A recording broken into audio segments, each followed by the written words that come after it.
এখানে আমি একটা 1000 ml এর বাটারস্কচ টাপ কেক রেডি করছি। এখানে আমি প্রথমে নিচে অল্প একটু ক্রিম দিয়ে তারপর প্রথম লেয়ারের কেকটা দিলাম এবং তারপর বাটারস্কচ ফ্লেভারের হুইপড ক্রিম দিয়ে কোটিং করে নিচ্ছি।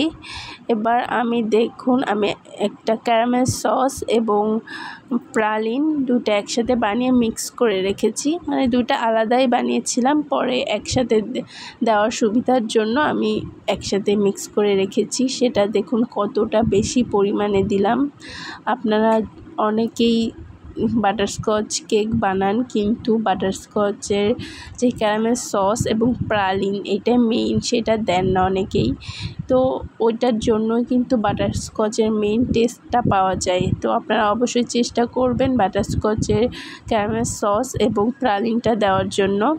এখানে আমি আবারও সেকেন্ড লেয়ারের কেক এবং আবারও হুইপড ক্রিম বাটারস্কচ ফ্লেভারেরই সেটা দিয়ে কোট করে ওপর দিয়ে আবারও ক্যারামেল সস এবং প্রালিনের মিক্সচারটা দিয়ে দিচ্ছি। এবার ওপরে আমি একটা ছোট টুথপিক দিয়ে এরকম একটা স্পাইডার ডিজাইনের মতো করে দিচ্ছি, মানে দুই পাশ থেকে দুই দিকে টান দিলে এই ডিজাইনটা হয়ে যায়। এবং সাইডে আমি আরও কিছুটা ক্যারামেল সস এবং প্রালিনের মিক্সচার মানে কেকের চারপাশ দিয়ে দিচ্ছি। তো এই কেকটা খেতে যে এত বেশি মজা, আপনারা যদি একবার ট্রাই করেন তাহলে বুঝতে পারবেন। আপনারা চাইলে আমার পেজে ইনবক্সে মেসেজ দিতে পারেন এই কেকটা যদি আপনারা কেউ নিতে চান। এই কেক ছাড়াও আমার কাছে আরও বিভিন্ন ফ্লেভারের কেক আছে।